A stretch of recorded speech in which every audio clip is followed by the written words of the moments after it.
আসসালামু আলাইকুম, কেমন আছেন সবাই? আশা করতেছি দেশ ও প্রবাসে যায় যেখানে আছেন আল্লাহর রহমতে ভালো আছেন, সুস্থ আছেন। আজকে আমি গড় আলু দিয়ে মুরগির মাংসর ঝোল রান্না করতেছি।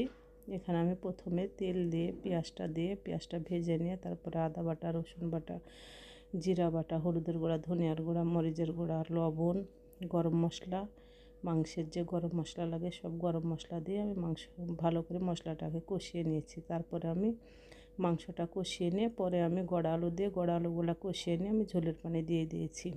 আমার মাংসটা প্রায় হয়ে এসেছে। আমি মাংসটা রান্না করে নিয়ে একেবারে ফিরে আসতেছি। মাংসটা আমার রান্না করা হয়ে গেছে। এ হচ্ছে আমার মাংসর ফাইনাল লুক। দেখুন কালারটা কত সুন্দর হয়েছে, খেতে দুর্দান্ত স্বাদ হয়েছিল। আমার ভিডিওগুলো যদি ভালো লাগে ফেসবুক থেকে দেখলে একটা ফলো দিয়ে দিন, ইউটিউব থেকে দেখলে একটা সাবস্ক্রাইব করা অনুরোধ রইল। হাতে যদি সময় থাকে লাইক শেয়ার কমেন্ট করে দিন। আপনাদের একটা শেয়ার আমি অনেক দূরে এগিয়ে যেতে পারবো। তাহলে আজকের মতো এখানে বিদায়। আবার নতুন কোনো ভিডিও নিয়ে আসবো। আল্লাহ হাফেজ সবাইকে।